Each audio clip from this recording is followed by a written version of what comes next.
to our last episode of the Calm and Chaos series. Hopefully you found these to be helpful.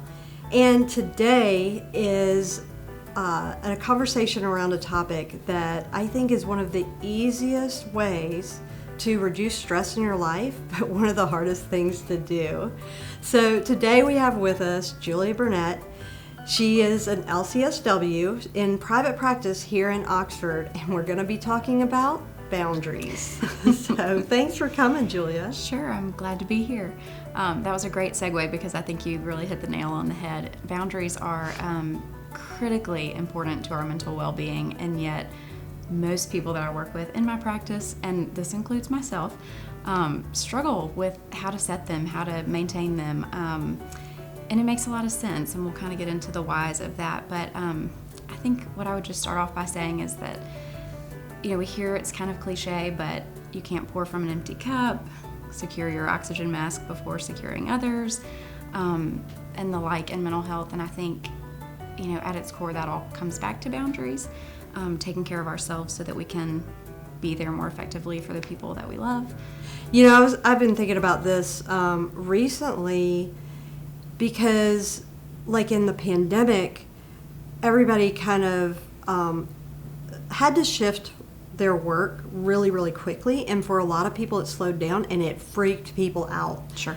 Because our society, there's almost this badge of honor to being busy. Sure. And having way too much to do. And if you have the time or you're not being productive, there's something, or you're napping, there's something shameful about that. And I can tell you there should be no shame in a nap.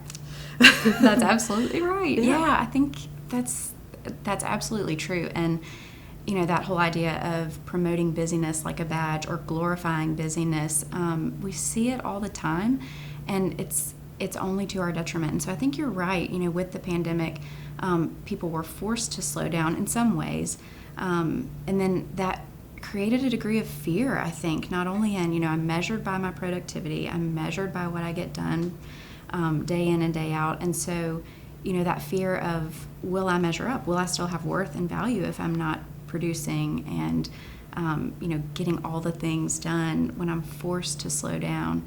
You know, the flip side of that, though, I think, is that, you know, for some people in their work, from what I hear and what I see, is that they're working twice as hard but feeling like they're getting half the result. Yeah. Because of the complexities of everything that's going on. So, you know, it's both and I think we're all navigating a new normal in that way. And so to really pay attention to our boundaries, our self-care, where we put our time and energy is more important now than it ever has been.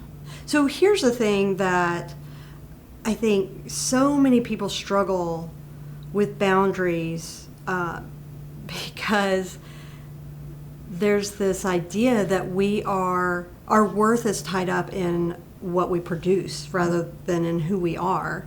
And that takes some soul searching to get to a place where I am enough and, you know, my production, my result is not nearly as important as the process. And, you know, but we live in workplaces that are where you're measured by your productivity or your production or your results. And so that's a difficult thing to balance. But in conversations that you and I have had about this, you have talked about the two different types of people that struggle with boundaries. Sure. You know, and I have this model in my head, and I don't know where I got it, but it's people who are really rigid in their boundaries, and that's a whole discussion in and of itself. But I think more often I'm talking with people, and that we've talked about people who are looser in their boundaries. They say yes more often. You know, they're eager. They're people who are often eager to please, really don't want to let people down, or they're so achievement-oriented that they fear, you know, if I don't say yes to something, that it's going to affect me. And, you know, there may be some degree of truth in all of that. I mean, I think we do want to, you know, do our best for people that we care about. We want to show up. We want to help when we can. And so a lot of times that means saying yes, even when we're not really in a position to do that, you know, when we're already overworked and overwhelmed.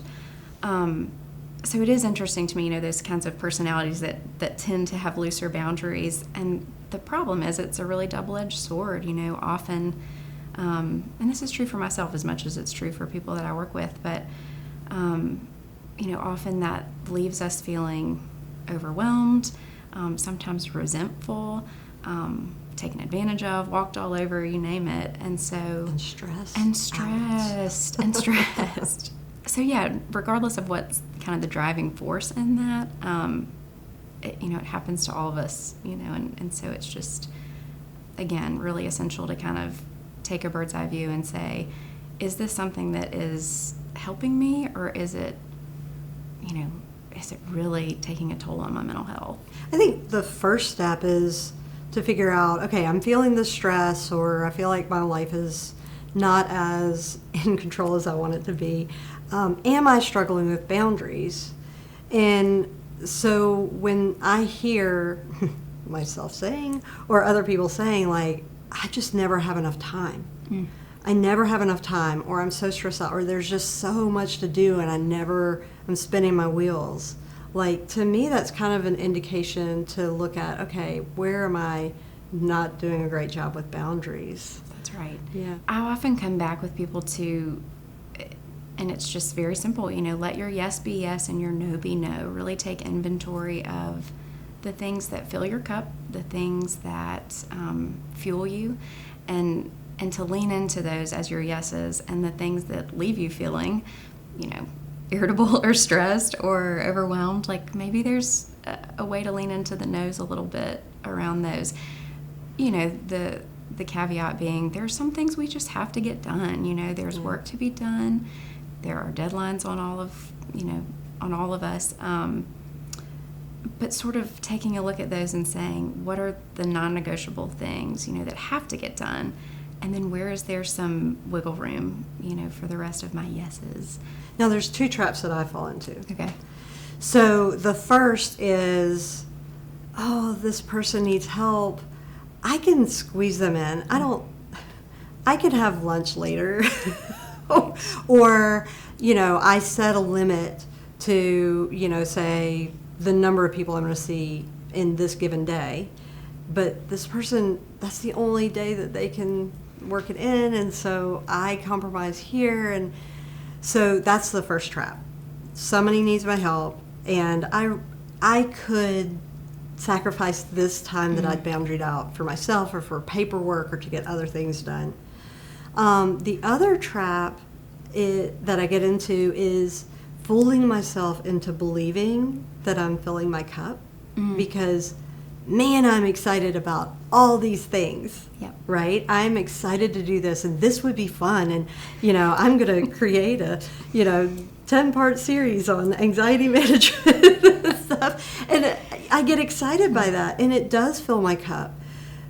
But I don't know that I need 10 of those things. And when I grab all these things that are exciting, and I want to do everything, it does start to be stressful. Sure. So those are my two big traps. Those are huge. Yeah.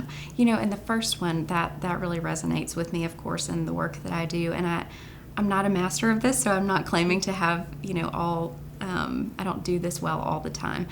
But I do think sometimes with boundaries, a good first step is clarification of expectations. I think that when people know what our availability is, whether that's in a practice like what we do or in any job, honestly, we are such a 24/7 accessible world. Technology has just made us accessible all the time, and so that's what we're working. That's kind of what we're working with. But we have the ability to set some expectations within that, to say from this hour to this hour, I'm unavailable. I think we put pressure on ourselves to say, well, if I receive a text or I receive an email, it's automatically in our minds labeled as urgent. And sometimes that's true and it needs responding. And sometimes it's just not true, but it's a false expectation that we create in our relationships or that we just place on ourselves, to respond immediately. I think also, like, when someone else has this expectation, then it can be scary to negotiate that. If I say, I am only worthwhile when I'm accessible, and if they can't access me, then maybe they go to someone else. That's so scary. Or maybe it doesn't get done, or maybe they question my value and my worth. And so it can be scary when somebody has this expectation to say, I need to reset that expectation for you and negotiate that and talk about what's reasonable or what's doable in my pace, in my energy, in my life. Absolutely. That's scary. It's incredibly scary, and there is real risk involved in that. I mean, I don't want to just paint this picture that says healthy, boundaried people, take care of themselves and, close the door when they need to and say no, because it's not that simple. It's really, it involves other people often, and so that it's delicate. It can be really delicate.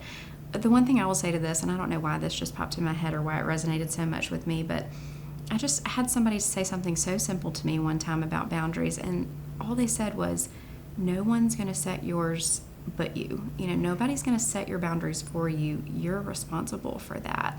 So I think sometimes we're waiting for somebody to say, oh, you've got too much on your plate, or, oh no, let me find somebody else to do that. I can see you're overwhelmed. And that's not the human condition. Nobody's going to do that for us. And so, that's hard work to set those boundaries for ourselves, knowing that nobody else is going to do it for us. Man, but that is so hard to just acknowledge my limit. I think particularly in an environment like athletics, we all want to be super people. And, we are super people, but I mean super people, like heroes. And so it's really hard to acknowledge our limits. When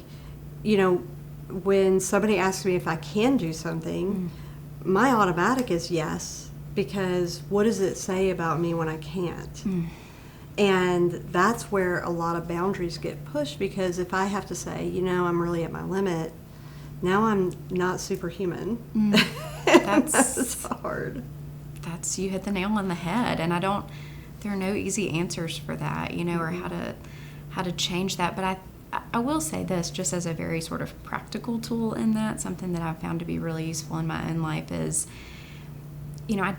I do want my yes to be yes. And so when someone asks something of me, and I get that, we all know that feeling, that sort of knee-jerk reaction that says either, oh, sure, I can do anything, or, oh, I really don't think I can take this on.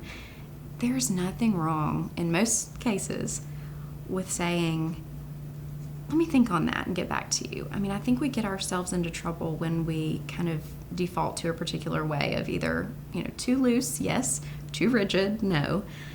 And sometimes we don't give ourselves time to take inventory and really ask ourselves honestly, is this something I can take on? And take on with integrity and do it well. And I can tell you the people that have that response to me, like, let me think and get back to you. Those are the people I find myself going back to over and over, even when they say no to me several times, because I know when they say yes, it's going to be quality. Yeah, they're committed. Yeah. That makes sense. And so going back to worth and value, like if we bring the best versions of ourselves to a project or a job or whatever, it's because we're doing that work, and showing up at our best. And sometimes that requires some no's along the way. Yeah, we can only show up as our best when we have a manageable level of stress, very little anxiety, and time, where we're actually present, not thinking, being pulled in all these different directions. Sure. Yeah. You said something a few minutes ago about just feeling like you don't have time. And I hear that so often. I say that so often, well, I just don't have time for this, or I just don't have time for that. Not too long ago, I was talking with a good friend about just that very thing. There was an area of my life that I felt like I was just completely neglecting. And she said to me, Julia, if something's a priority for you, you'll find a way to make time for it. And I promise you, my initial response was not kind. I mean, I immediately went to a very sort of angry response of, well, how dare you? You know, I'm so busy. Look at all that I have to do. You have only this to do. Anyway. And I think I got so angry because it really convicted me. You know, I started trying to get honest about where are my hours going in the day? And a term that I'll often use is fringe hours. You know, where are those hours where, or maybe it's just minutes where I'm scrolling or I'm distracting. And those add up, you know. And so when she said that, I got so frustrated. But then, again, it was because I finally took an honest look and said, you know what, this 30 minutes that I waste every day doing X, Y, or Z could be redirected. You know, if this is a priority for me, I have to make time for it. And what are the things that aren't as necessary, that aren't filling your cup, but maybe they're just things you've picked up along the way for other people? Yeah, and that is hard to give something back. When you're like, you know, I know I've done this for a long time. I need to take a step back and just shift some stuff around in my life. That's hard. Sure. But can be really, really helpful. And we have all the research in the world that shows us that people that take breaks, take time for themselves, have boundaries around, you know, when they get home, you know, are they checking email? Are they, you know, and they are more productive and much more productive and less stressed. They are much happier in their jobs. And when people are happier in their jobs, they tend to be more successful in terms of promotions and raises, all that kind of stuff. So there's a lot of scientific data that suggests that this should be, setting boundaries should be a high priority for us.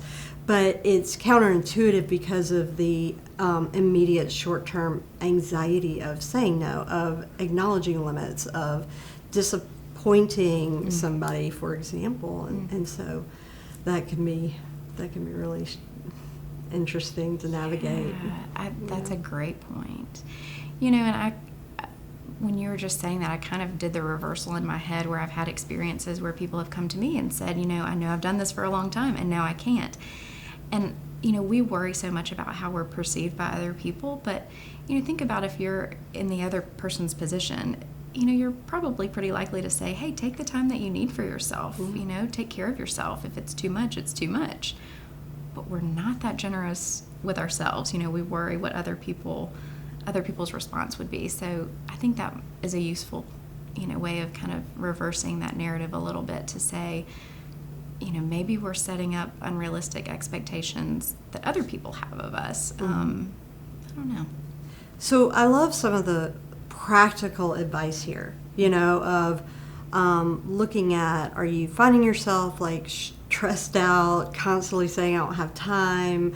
Is it a boundary issue? Or are you finding yourself feeling like kind of resentful or, you know, that sort of thing? And then making sure that you have clear expectations in all these different areas and from all these different people, like your supervisor and your spouse and your kids. They never have realistic expectations. Sure. That's a whole nother session. But yeah, and then figuring out some places where you're escaping rather than being present, because that can indicate too that, you know, maybe setting some time boundaries around stuff could be helpful. So Yeah. time boundaries are really helpful, you know, to have, okay, this is how long I'm going to work on this project. This is how long I'm going to be at work. This is what time, this is my favorite and the most difficult. This is the time that my phone goes to bed. Huge. You know, yeah. I mean, I have it set so that if there's an emergency, and even that feels different, but I'm on vacation, so this is, you know, where those emergency calls are going. And here is where I'm safeguarding myself to connect with my spouse or my kids or take a bath. Yeah. Take care of yourself. Sure. Yeah. Yeah, it's, again, nobody's going to set those for you but you, and it's an incredibly hard thing to do. But again, when you need those breaks, because as you've identified, you're more productive when you can compartmentalize a little better and set aside time for all your priorities, then I think that requires setting expectations with other people. There's certain fantasies that I have sometimes when people ask me to do something that I'm the only person that could do it. Great point. And Yep. being able to say, like, this is still going to get done. Yes. And if I, set my boundaries around, like, the world's going to go on and Ole Miss athletics is going to function if I'm, on vacation for a week. And I mean, think about those times when you go on vacation and you set your out of office reply on your email. How liberating that is to not feel like you have to respond to each and every email. Well, imagine if you did that across your life. How much that would lower your stress and anxiety level. Absolutely. Yeah. Absolutely. Julia, thank you so much. This has been such a practical and important conversation, for sure. Absolutely. And I think when you can find ways in your life to set boundaries, it lowers your stress level and really helps you to feel the calm.